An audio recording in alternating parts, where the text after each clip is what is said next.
Okay, guys, this is part 2 of I'm the best clinician ever. No, that's how I ended part 1.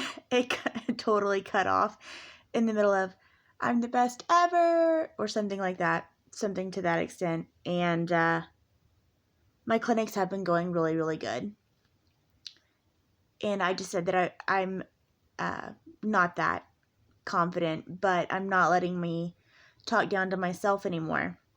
So I'm giving myself some credit, and I am a good teacher. But it's so weird to compliment yourself when you're struggling with something.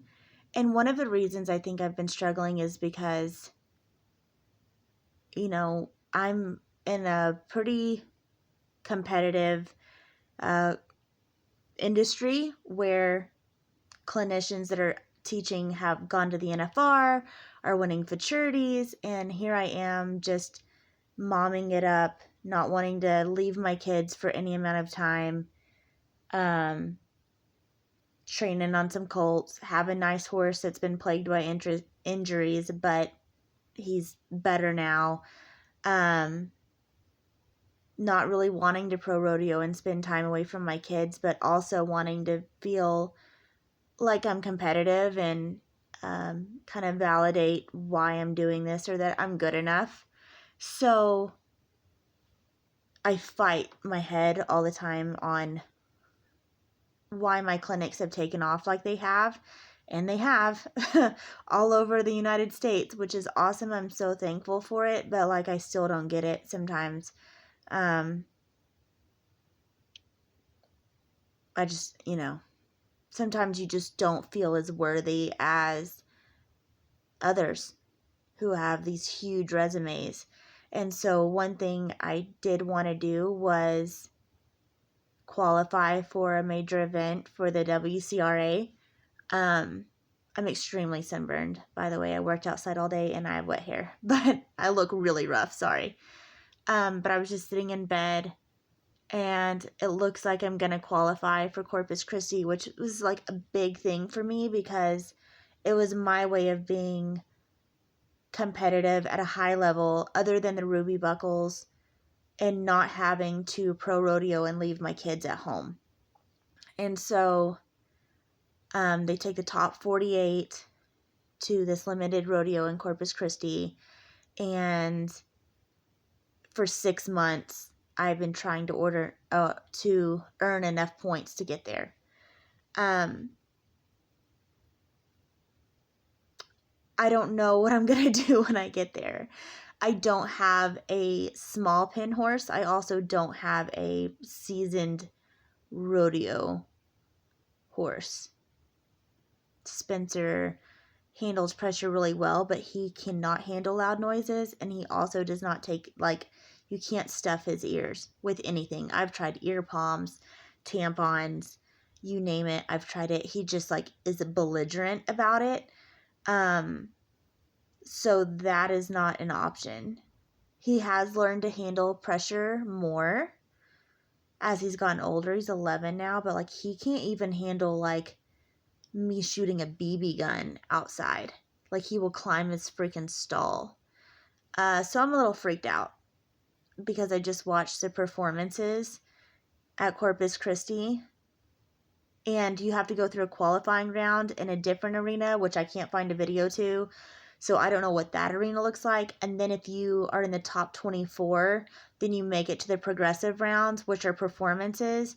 And then if you make it, and I think it's the top 7 in those, go to the final, the short go. I just watched a random girl on Facebook smoke 3 runs. She made it to the final round, which is incredible because it's a freaking knife fight. And then realized I don't know what I'm gonna do when I get there. I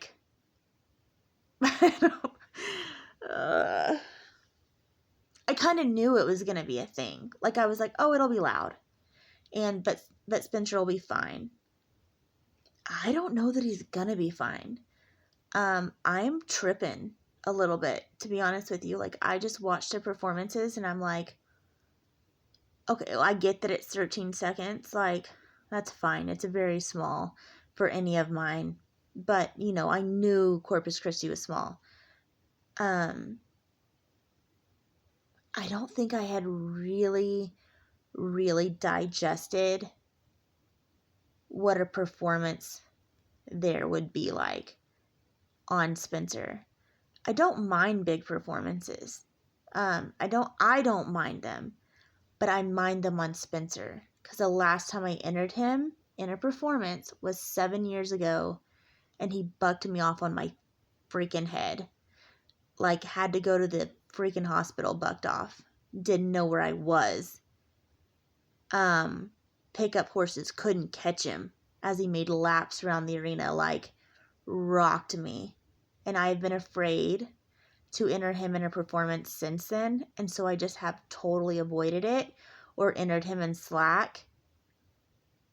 And I'm fixing to have to face literally one of my very biggest fears, and I am no chicken shit. Like, but entering Spencer in a performance literally is probably, there's like burning alive, losing my kids, burning alive, and running Spencer in a performance. Like, those are my top 3 deepest, biggest fears.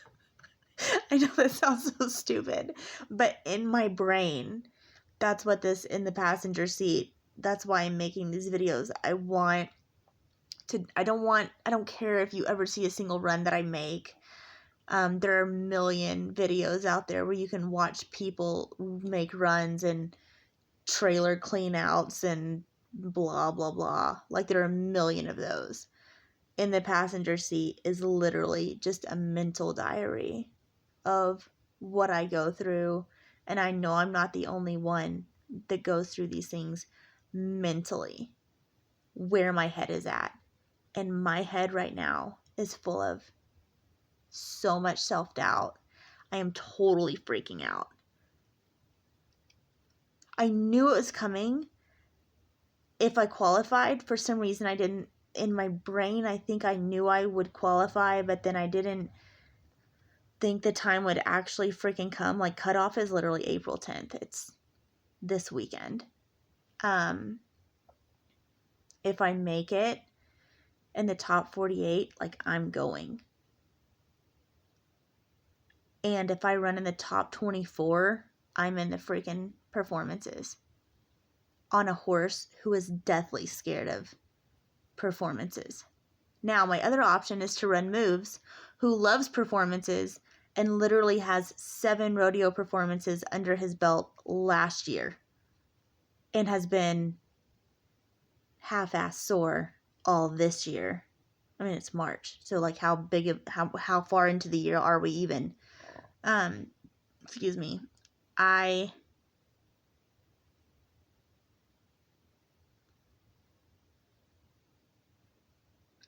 The only thing I know to do, other than fucking panic, excuse my language, is go to Northside, go to Fort Worth, enter some performances, get over this mental fear that I have, throw Spencer into some performances. It's a 13-second run.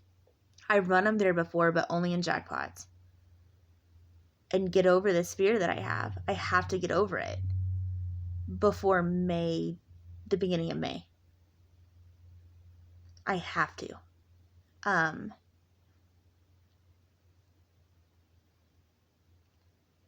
So that's where I'm at right now. Mentally, I'm about to poop my pants after watching the performances. Not because it's a performance. I don't care about that. On any other horse, I'd be like, shit, yeah, super excited. On Spencer, I just don't feel that way. I feel an immense amount of fear because he hurt me really, really bad.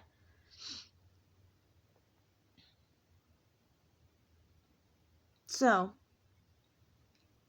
looks like I am going to see if I can buy some Xanax on the black market. And full disclosure, and go to Northside and enter a couple performances and see.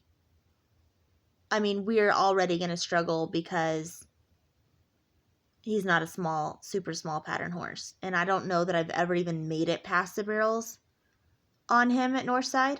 Maybe once when he was a colt and like I don't think he was turning very hard, but not as competitive as he is now. So that's challenge number 1, is to get by them. And maybe if I just literally go as fast as I freaking can, I won't have time and he won't have time to think about how freaking scared we are. That's basically my advice to myself. Anytime I don't want to make things overcomplicated, it's just go as fast as you freaking can. And I'm hoping if I get to Corpus Christi and just freaking go as fast as I freaking can, we won't have time to be scared. So, anyways, just so you know, I've got that monkey on my back telling me I'm not good enough right now. And I'm not a big fan of that. So I'm going to try to get him off before I get there. And that might be with some help of some recreational or prescription drugs.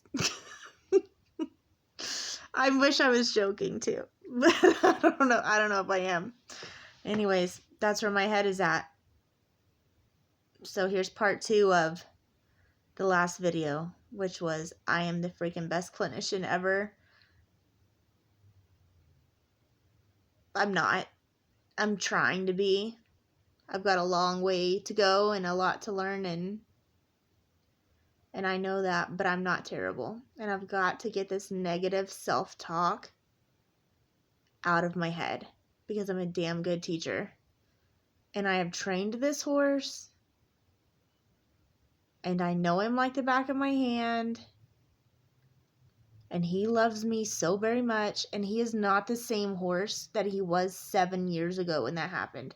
7 years ago when that happened, he was fighting 7 or 8 spaces in his back that were touching, a couple overlaps and possible fracture, and a saddle that was a piece of crap with a twisted tree. I don't know that any horse might not have tried to buck me off. It just so happened that I was going so fast on such an athlete that it rocked me, and I wasn't expecting it. But his back is fixed. He's not the same horse that he was 7 years ago. We're 11 years old now.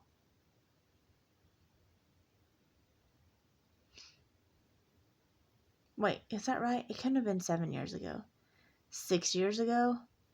Maybe he's 12 years old now. He might be 12 this year. Either way, he's not the same horse that he was.